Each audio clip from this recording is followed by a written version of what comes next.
The atomic bomb. In the early 20th century, scientists were trying to understand one of the smallest things in nature, the atom. Then in 1938, scientists discovered something extraordinary. When the nucleus of certain atoms was split, it released an enormous amount of energy. At first, this was simply a scientific discovery, but World War II changed everything. Scientists feared that Nazi Germany might develop a powerful new weapon. So the United States secretly began the Manhattan Project, bringing together thousands of scientists and engineers. On July 16, 1945, the first nuclear bomb was successfully tested in the New Mexico desert. Humanity had created something unlike any weapon before it. Only weeks later, atomic bombs were used against Hiroshima and Nagasaki. The war ended soon afterward, but a new fear had begun. Humanity now possessed weapons capable of destroying entire cities in seconds. The invention was a scientific triumph, but it also forced humanity to face a terrifying question. What happens when humans create a power they can barely control? Chemical weapons. At the beginning of the 20th century, chemistry was transforming the world. Scientists were discovering new materials, medicines, and industrial processes. Then war arrived.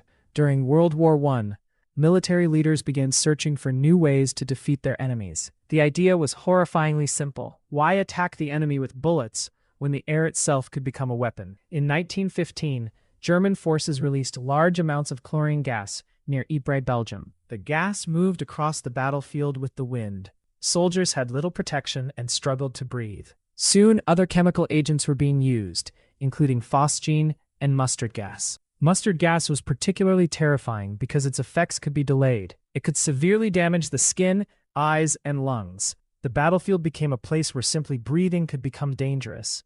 After the war, the international community began creating rules to restrict chemical weapons. Eventually, the Chemical Weapons Convention prohibited their development, production, stockpiling, and use. Chemistry had helped humanity understand the world, but in war, that same knowledge had been turned into something terrifying. Cars and internal combustion engines. Before the automobile, traveling long distances could take hours, days, or even weeks. People depended on horses, carriages, ships, and trains. Then engineers developed practical internal combustion engines. The automobile began transforming everyday life. Cars gave people something they had never experienced on such a massive scale: speed and personal freedom. Roads expanded, cities grew. People could live farther from their workplaces. Businesses could transport goods faster. And eventually, mass production made cars affordable for millions of ordinary people. But there was a hidden cost. Cars burned enormous quantities of gasoline and diesel. Cities became crowded with traffic and polluted air. Millions of vehicles also created enormous greenhouse gas emissions. And every year, road accidents caused huge numbers of deaths and injuries.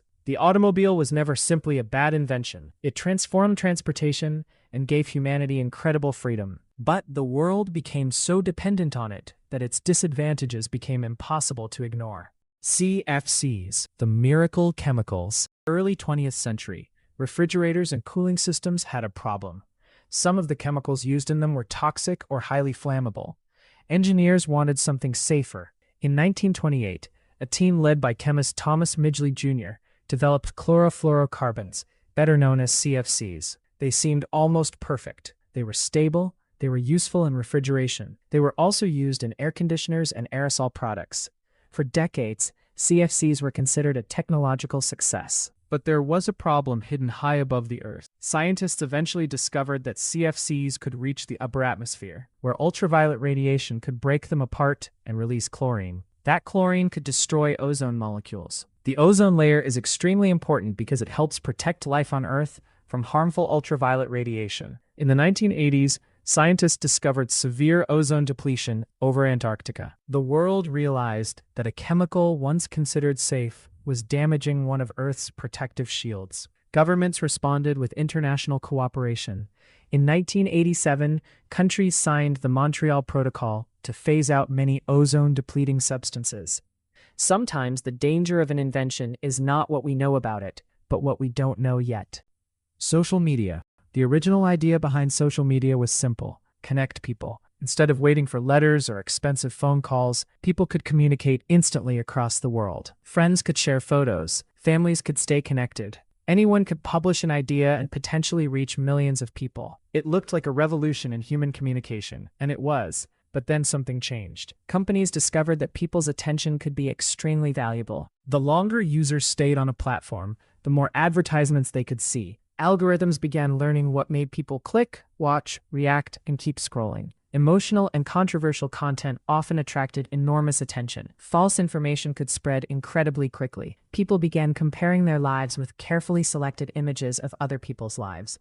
And for some users, checking the phone became almost automatic. Open the app for 1 minute, and suddenly, 30 minutes are gone. Social media has connected billions of people, created businesses, spread information, and given ordinary people a global voice. But it has also brought serious concerns about addiction, misinformation, cyberbullying, social comparison, and loneliness. The technology itself isn't simply good or bad. The real question is, did we create social media to control our attention, or did we accidentally create something that learned how to control us?